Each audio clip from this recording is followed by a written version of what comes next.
Hoje nós vamos começar com um curso sobre filosofia chinesa, com a professora Júlia Souza, que fala diretamente da China. A Júlia é doutora pelo Instituto de Filosofia e Ciências Humanas da Universidade Estadual de Campinas e atualmente é professora pela Universidade de Hebei de Estudos Interculturais. Hoje ela vai falar um pouco sobre o tema da tese que foi defendida agora em fevereiro, cujo título é Direitos Humanos Interrelacionais, Tianxia e a Ampliação dos Horizontes. Pode ficar à vontade, Júlia. Obrigada, Yasmin. Obrigada, pessoal, pelo convite para estar aqui conversando com vocês. O que eu vou falar hoje tem a ver com a minha tese, mas eu acho que eu fui por um caminho muito abstrato, de misturar, de trazer muita filosofia para a gente pensar as relações internacionais, ok? Isso. A minha tese fala sobre direitos humanos, mas eu vou falar aqui sobre a metafísica ocidental e as metafísicas não ocidentais. A minha tese é sobre direitos humanos na China, né, e as características específicas dos direitos humanos na China, mas hoje eu não vou falar exatamente sobre isso, eu vou falar sobre um aspecto um pouco mais filosófico que está por detrás da minha tese, que é a metafísica ocidental e as metafísicas não ocidentais e as relações internacionais, ok? Eu vou começar explicando um pouco sobre o que a gente precisa entender das metafísicas ocidentais, aliás, da metafísica ocidental, que baseia as relações internacionais atualmente, as teorias de relações internacionais. Depois começo a falar sobre um pouquinho da metafísica chinesa, e aí eu termino falando rapidamente sobre como que isso importa para o Brasil, de alguma forma, certo? Ponto de partida para a gente falar sobre relações internacionais, na minha perspectiva, é pensar justamente a metafísica ocidental. Então, talvez uma coisa que nos falte quando a gente pensa em relações internacionais e em teorias de relações internacionais é entendermos qual que é o ponto de partida do Brasil, especificamente, porque quando a gente está falando de relações internacionais, na Unicamp, ou na UFSC, ou em qualquer universidade do Brasil, a gente está partindo do ponto de vista brasileiro, nós somos pesquisadores brasileiros, né? E a gente não entende muito bem, eu acho, quais são as bases do entendimento de mundo que a gente tem como brasileiros, certo? O mais comum nesse processo é como ocidentalizados, nós brasileiros ocidentalizados, a gente partir de um ponto de vista ocidental, porque nós nos entendemos como ocidentais. Muitas vezes a gente se vê, né, nós nos vemos como europeus, ou como um braço da Europa. E, nesse sentido, nos entendemos como superiores, certo? Isso revela uma narrativa importante que paira sobre o mundo, que paira sobre o Brasil, que paira sobre a academia brasileira. A ideia de que existe uma narrativa, ou uma narrativa principal, superior, avançada, e que todos os entendimentos de mundo, todos os entendimentos que existem, além dessa narrativa principal, superior, avançada, são entendimentos marginais, né? E, nesse sentido, são marginais em relação a um suposto entendimento de mundo que seria central, que seria o principal, o superior.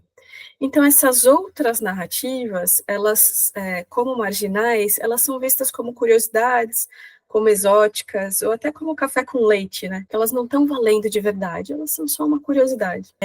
Isso constrói uma perspectiva de mundo de que há um único caminho, uma única possibilidade, e que tudo o que existe vai necessariamente seguir esse caminho, ou tem que seguir esse caminho. E se não segue esse caminho, tem que ser corrigido.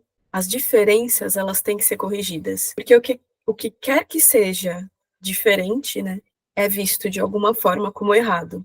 Ou não exatamente como errado, mas não como certo, ok? Como brasileiros, nós compramos essa ideia de que há uma narrativa única, e como acadêmicos também.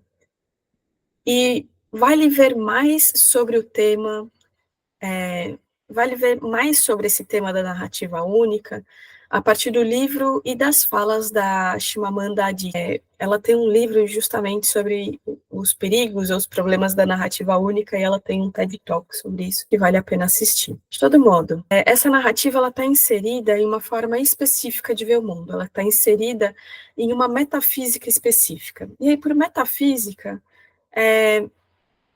eu estou entendendo aqui, e sugiro que todos nós vejamos da mesma forma, metafísica, a gente pense sobre o que está além das formas, ok? O que está além do que é físico, ou nos entendimentos que nos perpassam de forma inconsciente, enfim, muitas vezes inconsciente, na verdade, sobre o que é a realidade e o que é o ser.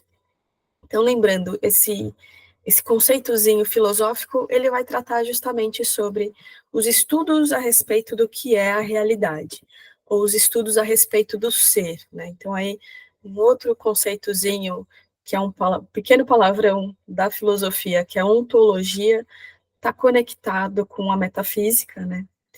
E rege muitos entendimentos de mundo sem que a gente perceba que isso aconteça. A metafísica, então, né, como esse conceito filosófico, tenta explicar sobre a realidade em que vivemos, né, explicar a existência, de modo geral. E esse entendimento, ele faz parte da gente, é como se ele fosse físico, né? Ele é tão inconsciente que é como se ele fosse físico. E muitas vezes a gente assume ele como óbvio.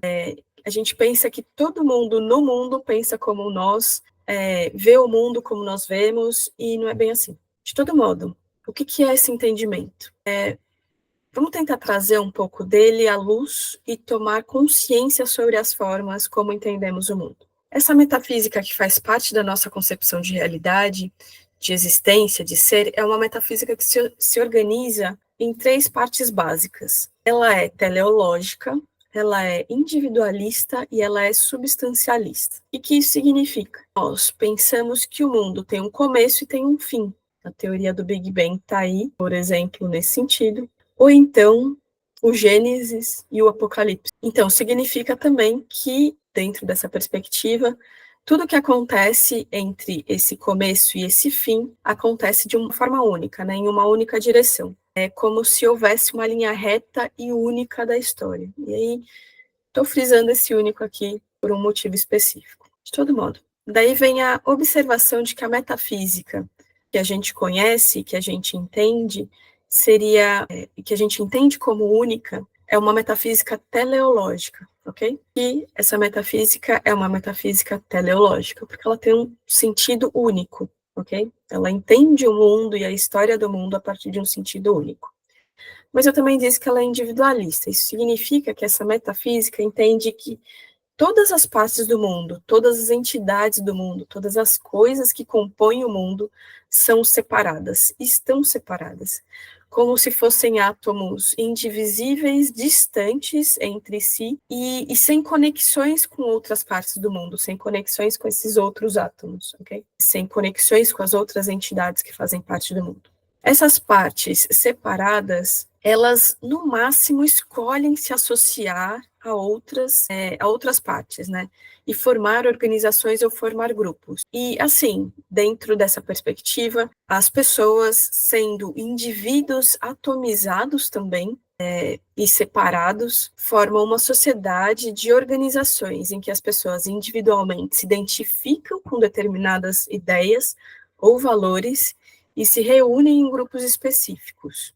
Na minha tese, eu trago o sociólogo chinês Fei Xiaotong para explicar isso um pouco melhor, e ele é uma boa fonte, né, especificamente no livro From the Soil, para falar justamente sobre essa forma de organização da sociedade ocidental, a partir de organizações e a partir de grupos. Uma coisa que eu posso trazer como exemplo, assim, para a gente ter um pouquinho mais de um exemplo palpável dessa ideia, é o exemplo dos times de futebol. Todo mundo vive individualmente e separadamente, mas aí a gente se identifica com um time de futebol, e aí a gente se associa em organizações conectadas a esse time de futebol, por exemplo, né? Ou então outro time de futebol e assim por diante.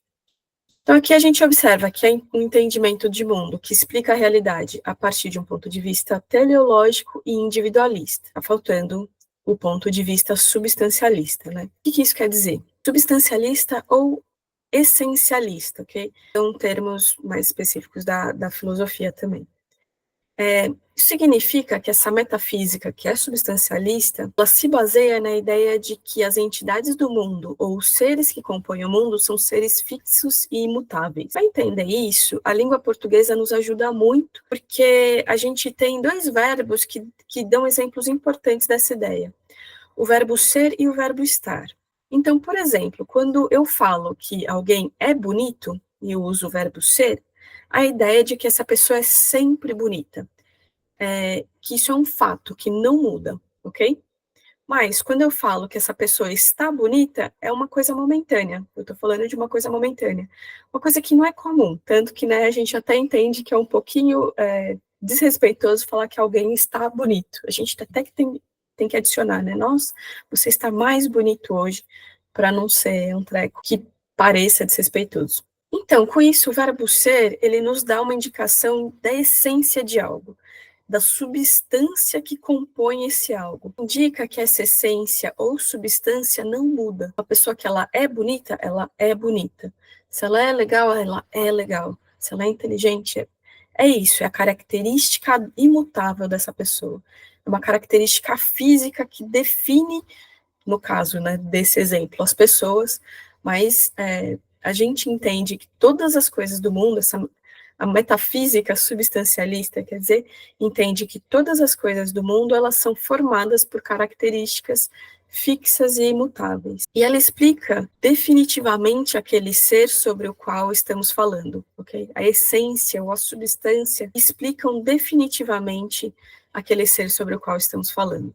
Quer seja um ser vivo, né, uma pessoa, um bicho, ou até, sei lá, uma pedra, uma árvore, a natureza e coisas da natureza. Isso é o que significa a substancialização das coisas, ok? É ver as coisas como fixamente, imutavelmente determinadas ou deterministicamente determinadas, ok? Meio repetitivo, mas é mais ou menos essa ideia. Então, essa metafísica teleológica, individualista e substancialista é uma parte significativa do entendimento do Ocidente sobre o mundo. E aqui eu não estou falando em Ocidente geográfico, e aí é bom especificar o que eu entendo, o que eu estou trazendo aqui como Ocidente, ok? Eu estou falando de um Ocidente pensando nos países do Oeste Europeu e os Estados Unidos. Mas estou falando principalmente nos países que compartilham no conhecimento lógico, ontológico, de um conhecimento metafísico similar, e que tem uma origem comum no pensamento judaico, no pensamento cristão e no pensamento grego. Esse Ocidente, então, ele não é uma localização geográfica, embora possa se conectar com algumas regiões ou países determinados geograficamente, mas Ocidente, eu trazendo nessa reflexão como uma categoria epistemológica, né, uma categoria de entendimento de mundo, que se coloca como única, superior, e assim, né, tenta se colocar como uma visão dominante e hegemônica. Contudo, nós, no Brasil, não somos ocidentais, e essa é uma afirmação um pouco provocativa. Nós somos ocidentalizados, porque, como colonizados, compramos essa narrativa única de entendimento de mundo sem questionar, já que ela se coloca como superior. Okay. E o mundo não se organiza a partir de uma forma teleológica, individualista e substancialista. Há outras metafísicas. Uma delas é a metafísica chinesa. Essa metafísica, ela é uma metafísica relacional ou interrelacional, não essencialista e não teleológica. Assim como todas as outras metafísicas não ocidentais. Elas tendem a ser metafísicas relacionais, e aí cada uma tem a sua particularidade. As metafísicas nativo-brasileiras, como a metafísica Krenak, a metafísica Guarani, as metafísicas Banto e Yorubá, entre outras, são exemplos disso, e seria muito interessante que a gente conseguisse sair dessa ideia de metafísica única, para olhar as especificidades dessas outras metafísicas, né, dessas outras ontologias, dessas outras epistemologias, desses outros entendimentos de mundo diferentes, porque cada um tem um entendimento relacional, um substancialista específico. Seria bem interessante, inclusive, expandir essas observações para outros povos e outras culturas também, as culturas polinésias, por exemplo, as culturas nativas do norte das Américas, outras culturas nativas de África, etc. Falando e pensar melhor, né, sobre como essas metafísicas relacionais se relacionam, ou como essas metafísicas relacionais divergem, né? Porque isso indica, de forma mais clara, a diversidade e a pluralidade de outras formas distintas, né, das formas distintas de entender a realidade, a existência, e das formas distintas de viver no mundo. Mas tá, e aí como que isso se relaciona com as teorias de relações internacionais e com as relações internacionais? De várias formas, mas eu vou citar duas aqui, basicamente. Uma das formas de pensar como que isso se relaciona com as relações internacionais, tanto as ações quanto as teorias, à medida que a gente entende a realidade, a existência e o ser se organizando apenas de uma maneira, nós vamos tender a ver as diferenças como erros e aceitar apenas o nosso entendimento como certo. E vamos exigir que todos se adequem a esse certo, tendendo a criar um mundo pequeno, supostamente controlável e determinável. Nós vamos ver as diferenças como faltas. Falta algo no outro que é diferente. E aí a tese da filósofa brasileira Sueli Carneiro é importantíssima nesse sentido, porque ela fala da invenção desse outro como um quase ser, ou mais ainda, né, ela fala da invenção desse outro como um não ser, aquele a quem falta, aquele que não está completo, ou que nunca vai chegar a ser. Se ao outro a falta, ele vai poder fazer parte dos grupos e organizações daqueles a quem não falta nada em pé de igualdade? Pergunta. Ou, se esse outro é um ser incompleto ou um não ser, ele vai poder construir teorias de mundo que são válidas? Outra pergunta. Se as teorias não são como eu as entendo e as aceito, elas nunca vão estar certas, ou nunca vão estar certas o suficiente, e dificilmente vão ser consideradas ou aplicadas nesse espaço de mundo. Daí a gente tem a importância de entender o que rege inconscientemente, subliminarmente, as relações internacionais e as teorias de relações internacionais principais que a gente conhece no mundo, ok? Além disso, à medida que entendemos as entidades do mundo de formas separadas e imutáveis, não vamos nos atentar para as relações que existem nesse mundo e entre as entidades que existem no mundo. A gente vai entender, né, quando a gente pensa no mundo de forma separada e imutável, a gente vai entender que há o certo, com C maiúsculo, e o errado, com E minúsculo. Essências de certo ou errado. Ações que são essencialmente erradas e ações que são essencialmente certas. Como se tivesse dois lados opostos e não conectados de uma ribanceira ou de um cânion. Então aqui tem uma imagem de duas montanhas distantes, sem conexão nenhuma, com a possibilidade de conexão e até de comunicação entre esses dois lados.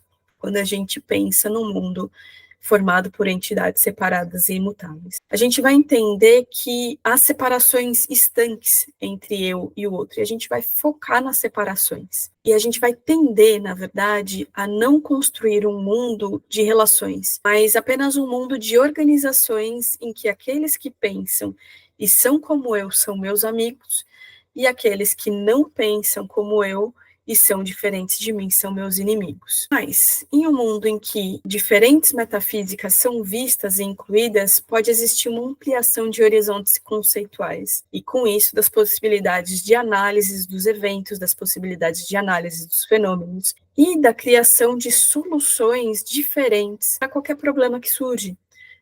Ou mesmo que não seja a criação de soluções, pelo menos a discussão de soluções possíveis, a partir de outras perspectivas. A partir da filosofia chinesa, por exemplo, a gente tem os conceitos de yin yang e o conceito de yin yang junto, ok? São três conceitos. E aí a gente pode, a partir desses conceitos, a gente pode entender, por exemplo, que não existe necessariamente o certo, essencialmente, nem o errado, essencialmente, mas sim que existem certos e errados em determinados contextos. E a gente vai discutir os eventos e os fenômenos do mundo a partir disso, os contextos das situações, não de uma essência imutável das coisas. E como os conceitos de Yin e Yang são interdependentes, a gente pode também começar a analisar o mundo a partir de uma perspectiva de interdependência em nossas ações cotidianas e também nas relações internacionais. Enfim, a gente pode construir análise de mundo a partir de diferentes perspectivas. Isso porque eu só trouxe um conceito específico da filosofia chinesa. São muitos mais conceitos, pelo menos centenas de conceitos diferentes que a gente pode trazer para as discussões de modo mais amplo. Com isso, o que eu quero dizer?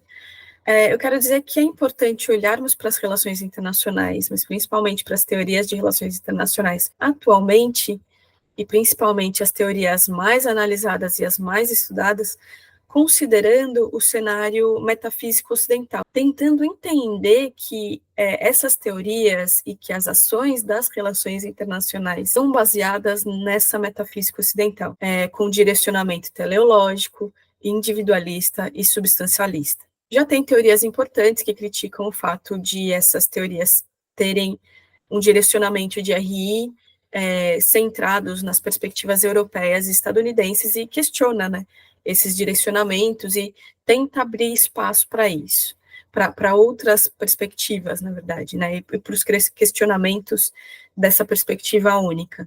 Mas eu entendo especificamente aqui, Júlia, entendo que é necessário observar que o que está por trás dessas teorias mais amplamente estudadas, e que é a metafísica ocidental.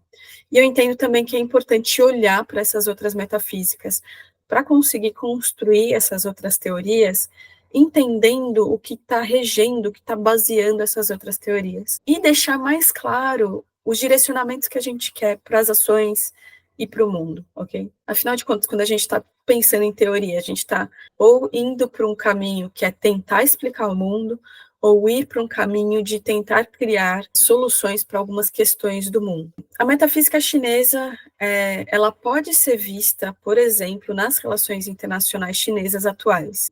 Eu conheço principalmente a teoria do Zhao Tingyang, né, que é a teoria Tianxia, e a teoria do Qin Yating sobre a teoria relacional da política internacional. Tem um outro teórico chinês importante que ele tem uma perspectiva mais realista, relacional relativista, isso, Yan Xuetong.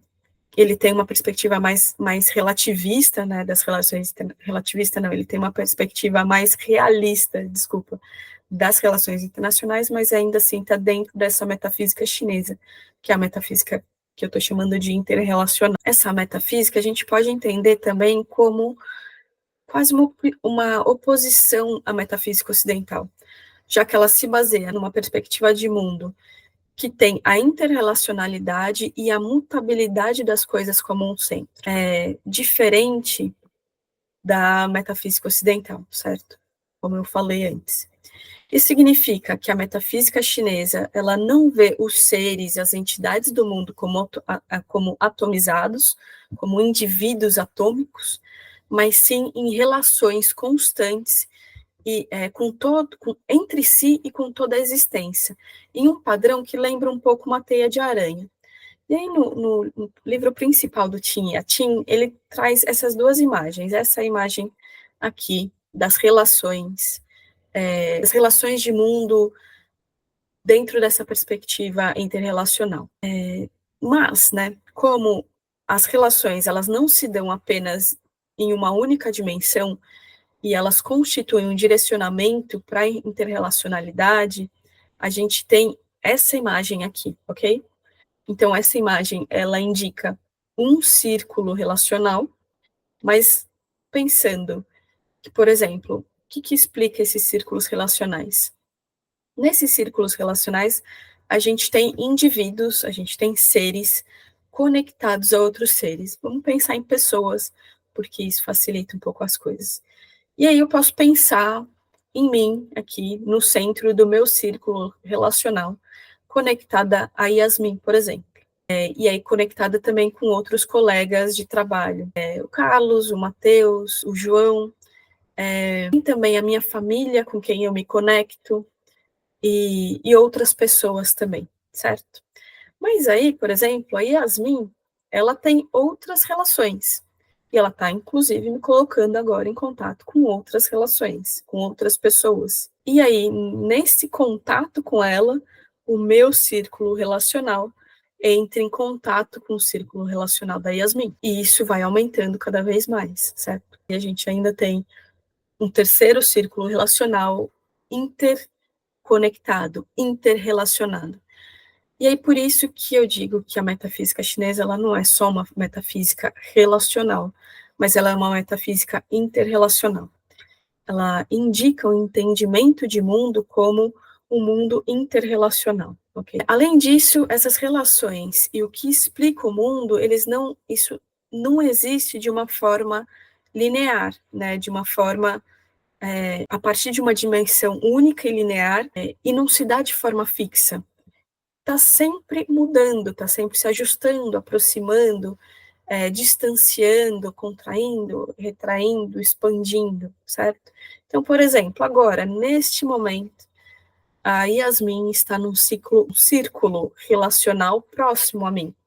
Mas, sei lá, de repente, daqui a um ano, a gente se distancia, a gente começa a se falar menos, e aí esse círculo, ele vai ser um círculo relacional conectado ao meu um pouco mais distante, mas depois, daqui a 5 anos, a gente se aproxima de novo, e aí tem uma aproximação de novo. Então, não é fixo, não é imutável, está sempre mudando de acordo com as circunstâncias, com os contextos. Então, esse entendimento de mundo, essa metafísica chinesa, ela se dá entendendo o mundo a partir de um movimento de mudança, né? Que às vezes é cíclica, às vezes é espiralada, às vezes é expansiva, às vezes acontecem retrações, e isso acontece constantemente, certo? Então, por isso, vou voltar aqui, que a gente tem um padrão de interrelacionalidade, de mutabilidade e de padrões ou circulares ou espiralados, ok? É uma metafísica que talvez a gente possa pensar que se adapta bem a um mundo de outros, a um mundo de diversidade, a um mundo de pluralidade. E isso tem impactos nas relações exteriores desses outros, ou entre esses outros, e nas relações internacionais. Isso pode ter um impacto nas relações internacionais, esse tipo de perspectiva. E aí, por exemplo, isso tem um impacto, essa metafísica chinesa tem um impacto nas relações externas da China. E aí, por exemplo, a tendência à construção de relacionamentos próprios entre os países e de políticas de ganha-ganha, sem buscar interferir nas políticas internas dos demais países. Exemplos desse funcionamento da metafísica chinesa. E também, por exemplo, relações do Brasil, da China, com o governo brasileiro anterior ao governo atual. O governo anterior no Brasil era um governo que era meio hostil à China. Isso não significa que a China colocou o Brasil no grupo de países do mal, mas a China, naquele momento, colocou o Brasil na posição de um país um pouco distante, com quem a China não poderia ter uma relação mais próxima naquele momento. Mudou o governo, é um governo que tem mais abertura para as relações com os diferentes. A China se aproximou e o governo brasileiro voltou a se aproximar. Então, a China não essencializou o Brasil por conta de um governo, por conta de uma ação, por conta de uma pessoa que quer que seja, mas entendeu que aquilo era um momento específico da política brasileira que iria mudar no futuro, né? E as circunstâncias iriam mudar em algum momento. Então, olhar os entendimentos de mundo nos ajuda a compreender o que está por trás de algumas decisões e orientações de política externa. E pode nos ajudar a entender de forma mais ampla. Então, a gente pode, sei lá, olhando para a orientação de mundo da metafísica ocidental, pensar as teorias liberais, ou as teorias realistas, ou a atuação bélica de um determinado país no mundo que tenta interferir em todos os outros países. Esse país que tem uma tendência bélica tem um direcionamento teleológico, individualista, substancialista. Inclusive, ele cria uma ideia de eixo do mal, né, do inimigo, do grande inimigo, e está sempre formando inimigos. Isso é muito bem explicado, isso pode ser muito bem explicado pela metafísica, pelos entendimentos da metafísica ocidental. Mas e o Brasil? Aliás, onde que o Brasil entra em tudo isso? Primeiro, entra no fato de entender o Brasil como parte de uma pluralidade étnica e que não há hierarquias. Isso é justamente o que constitui o Brasil, os dois. A pluralidade étnica e a ideia de que há hierarquias, né? De que há etnias superiores e etnias inferiores. é importante entender esse funcionamento. É importante também entender que não há um jeito certo de viver no mundo, ao qual todos os outros devem se adequar. Isso significa parar de copiar modelos externos, certo?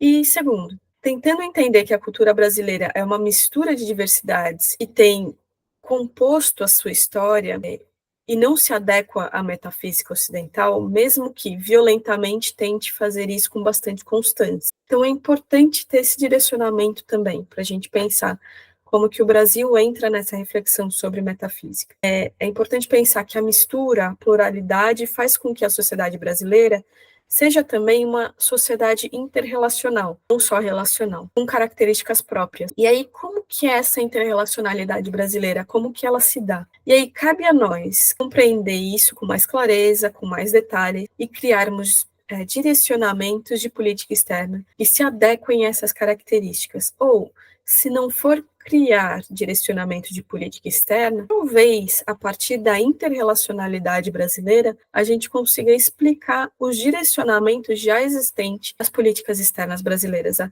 política externa brasileira, ela tem um direcionamento que já é antigo e muito conhecido, de também não interferir muito, e isso pode estar muito bem explicado por um padrão metafísico do Brasil. E aí olhar para essas diferenças metafísicas, para essas diferentes metafísicas, pode dar um empurrãozinho para que a gente olhe para a nossa metafísica, certo? Olhar para a metafísica ocidental, olhar para a metafísica chinesa, olhar para as teorias de relações internacionais construídas na China a partir da própria metafísica chinesa, pode nos dar um empurrãozinho para a gente olhar para a nossa metafísica e construir teorias próprias, mais específicas. E a gente tem filósofos importantes, eu mencionei a Sueli Carneiro, mas tem também a Catiúcia Ribeiro, Renato Nogueira, Milton Krenak, o Gerson Luciano, da UNB, Almires Machado, não lembro qual que é a universidade, tem que rever, tem Roberto Gomes, com a crítica da razão Tupiniquim, para citar alguns filósofos brasileiros que podem ajudar a gente a entender a metafísica e, a partir dessa metafísica brasileira, nos ajudar a construir teorias mais específicas, focadas e centradas no Brasil, né, e no que é importante para o Brasil.